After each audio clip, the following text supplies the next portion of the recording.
Oi, pessoal, eu estou aqui com o deputado Marcelo Ramos. Ele é o presidente da Comissão Especial da Reforma da Previdência e ele vai contar um pouco para a gente como é que está a tramitação da reforma no Congresso. Deputado, primeiro, como é que é o seu trabalho como presidente da comissão? O meu trabalho é o trabalho de organização dos trabalhos, né? De garantir a data, montar o calendário de organização das audiências, mediar os debates entre os deputados. Isso talvez seja a tarefa mais difícil, porque esse debate é bastante tenso, com posições muito radicalizadas entre governo e oposição, e garantir que o projeto seja preparado para entrar em votação pelo plenário da Casa. Uma proposta de emenda constitucional, ela cumpre algumas etapas. Ela é apresentada pelo Executivo, ela vai para a Comissão de Constituição e Justiça, da qual eu faço parte também, que analisa a admissibilidade, se ela preenche os requisitos constitucionais. Aprovado pela Comissão de Constituição e Justiça, é criada uma comissão especial para analisar o mérito da reforma, que é a etapa que nós estamos fazendo agora. A comissão especial realiza audiências públicas, tem que cumprir um prazo regimental de apresentação de emendas, que no caso da nossa PEC foi até o dia 30, e depois o relator apresenta o seu voto, há uma possibilidade regimental de pedido de vistas, mais 2 sessões, e depois entra em votação. Em aprovado o relatório no plenário da comissão, ele vai para o plenário da Câmara dos Deputados, e aí sim, na comissão precisa de maioria simples, mas no plenário precisa de 3/5 dos votos, que são 308 votos. Portanto, o trabalho da comissão é o trabalho de preparar o projeto para que seja votado pelo conjunto dos deputados em plenário. Legal. E quais são os pontos mais polêmicos que foram discutidos e criaram mais emendas até o dia 30? Olha, a maioria das emendas foram 277 emendas e a maioria delas são reivindicações corporativas de setores do serviço público. Mas alguns temas são temas que já têm a manifestação contrária de uma maioria de partidos e que, portanto, estão inviabilizados de permanecer no texto final do relator. Cito, porque há quase que um consenso em torno disso, a necessidade de retirar a mudança nas regras de trabalhadores rurais, a mudança nas regras no BPC, no benefício de prestação continuada, que é um benefício pago para idosos e deficientes de baixa renda. Há também uma manifestação de alguns partidos em relação a retirar as mudanças para professores e professoras e alguns outros temas sensíveis. O tema da desconstitucionalização, que eu tenho sugerido que a gente trate item a item para avaliar o que tem que ficar e o que tem que sair da Constituição. O tema capitalização, porque a proposta do governo não apresentou os números de qual o custo da transição, de quem vai pagar o sistema antigo quando você passar para um sistema sem contribuição patronal e sem contribuição dos empregados, que deixariam de contribuir para o INSS para ter uma contribuição compulsória para um sistema de capitalização privado. Portanto, a resistência é por conta desse elevado custo de transição, que pode simbolizar até 4 vezes o valor da economia de 1 trilhão. Portanto, você pode economizar 1 trilhão, mas gastar 4 trilhões com custo de capitalização nos próximos 10 anos. Não dá para entrar numa aventura dessa.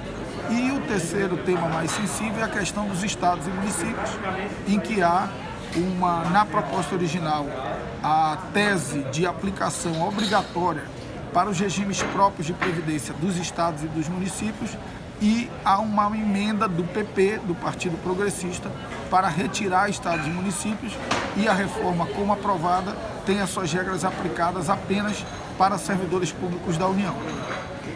E quais são as diferenças de regras entre o texto original e essa proposta do PP? Na verdade, em relação à proposta do PP, a diferença é que o texto original propõe a aplicação imediata das regras aprovadas por nós para o regime próprio da União aos regimes próprios dos estados e municípios, e o texto do PP propõe que as regras só sejam aplicadas ao regime geral da União. Há também uma emenda global substitutiva do PL, que aí sim propõe uma alteração quase que do conteúdo geral do projeto, criando uma contribuição sobre movimentações financeiras para pagar esse custo de transição para o sistema de capitalização, criando não uma capitalização pura, mas criando um colchão de repartição que garanta uma renda mínima e capitalização como sistema complementar e também retirando professores, idosos e deficientes de baixa renda, trabalhadores rurais. Então a proposta do PL tem uma outra característica diferente da apresentada pelo governo e eu tenho certeza que o relator certamente irá beber na fonte dessa proposta, porque ela traz uma solução para um dos principais problemas da proposta do governo, que é não dizer como é que vai ser pago o custo de capitalização, o custo da transição para a capitalização. E eu noto que muitas pessoas, quando a gente conversa sobre essa mudança no sistema do servidor público, confunde que o servidor público ele vai ter agora o mesmo tipo de benefício de aposentadoria que um servidor privado. Enquanto, pelo que eu li no texto original, a proposta ela aponta apenas uma mudança nas alíquotas de contribuição conforme a faixa salarial do servidor. Você me explica como é que fica? Olha, na verdade houve uma reforma da Previdência em 2013 e essa reforma da Previdência estabeleceu que todos os servidores que entraram a partir de 2013 passaram a cumprir as mesmas regras do regime geral de Previdência. Teto de R$5.000 e quem quiser acima desse teto de R$5.000 contribui para um fundo público, o FUNPRESP.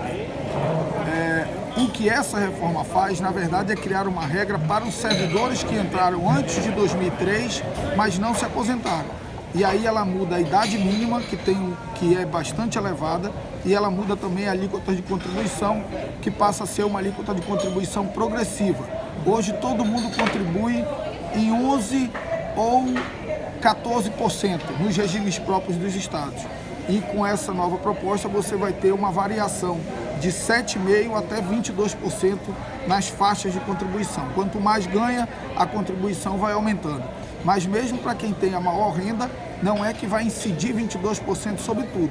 A faixa ela é progressiva, o percentual é progressivo entre faixas salariais, o que daria uma contribuição aí aproximada para os de maior renda na faixa de 16%. E você acredita que essas mudanças nessas faixas de contribuição são boas medidas para combater a desigualdade social e má distribuição de renda no país? Ah, claro, você não pode ter uma alíquota só para servidores que recebem salários tão diferentes.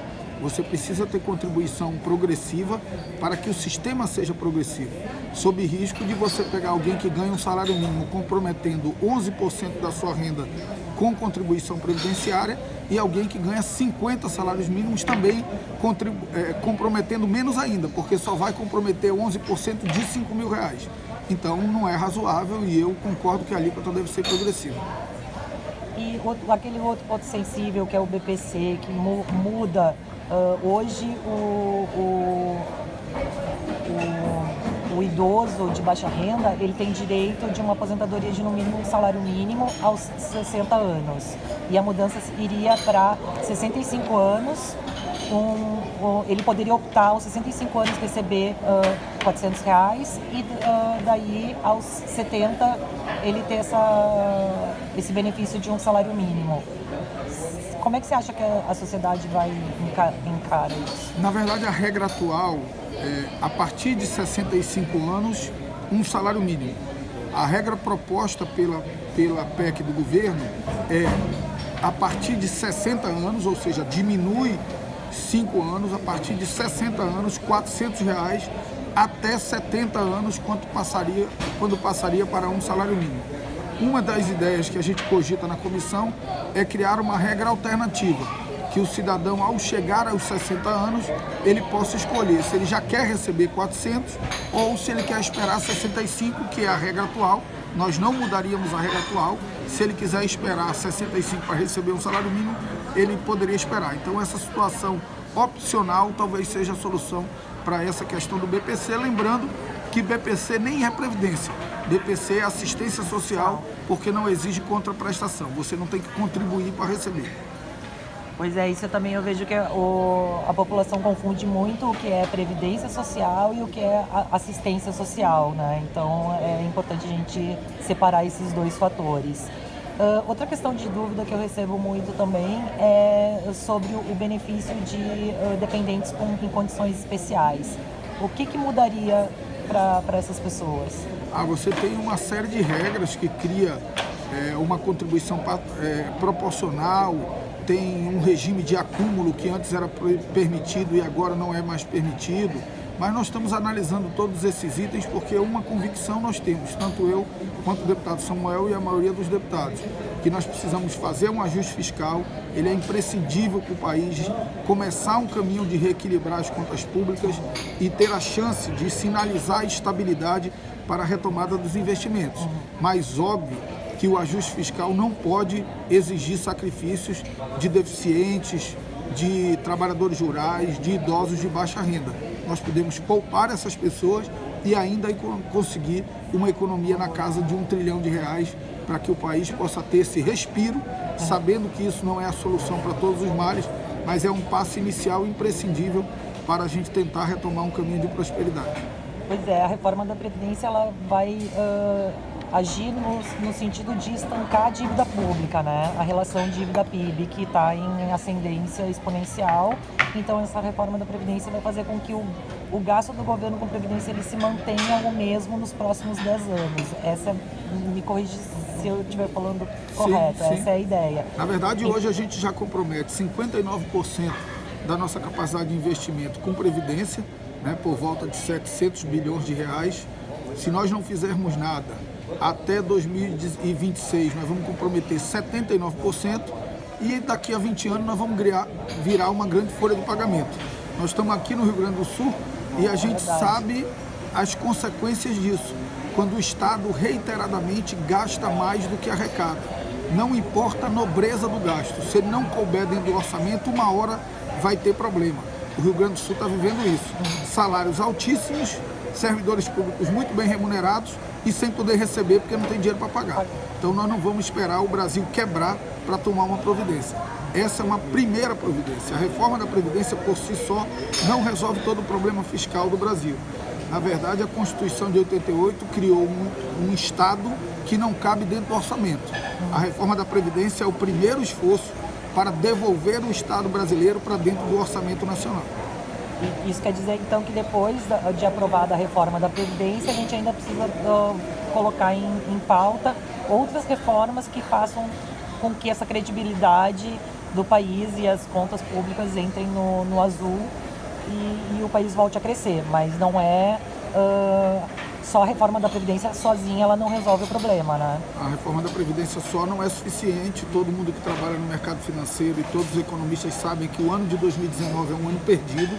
O Brasil não vai virar um mar de prosperidade porque a reforma está aprovada, mas sem ela o caminho certamente nos levará ao caos. Então é preciso fazer a reforma da Previdência, depois enfrentar reforma tributária e, acima de tudo, enfrentar esse ambiente da certa estabilidade ao ambiente político no país, porque também essa atitude conflituosa do Executivo com o Parlamento, essa atitude conflituosa do Executivo com as instituições também gera falta de confiança no investidor estrangeiro, que não vai investir num país em que militâncias falam em fechar o Congresso, em fechar o Judiciário, em que você não sabe o que vai acontecer amanhã. Então, após a reforma da Previdência, cabe ao presidente, e é dele a responsabilidade maior, um esforço para parar de tentar dividir o país e unir o país, no objetivo de dar a estabilidade política necessária para que o Brasil volte a ser um ambiente confiável para investidores nacionais e internacionais. Com certeza, e acho que o presidente, inclusive, ele tem um canal muito bom para criar um diálogo positivo com a sociedade, que são as redes sociais dele, e ele acaba aproveitando muito pouco esse canal para informar o que a gente precisa para entrar nesse caminho de estabilidade, né?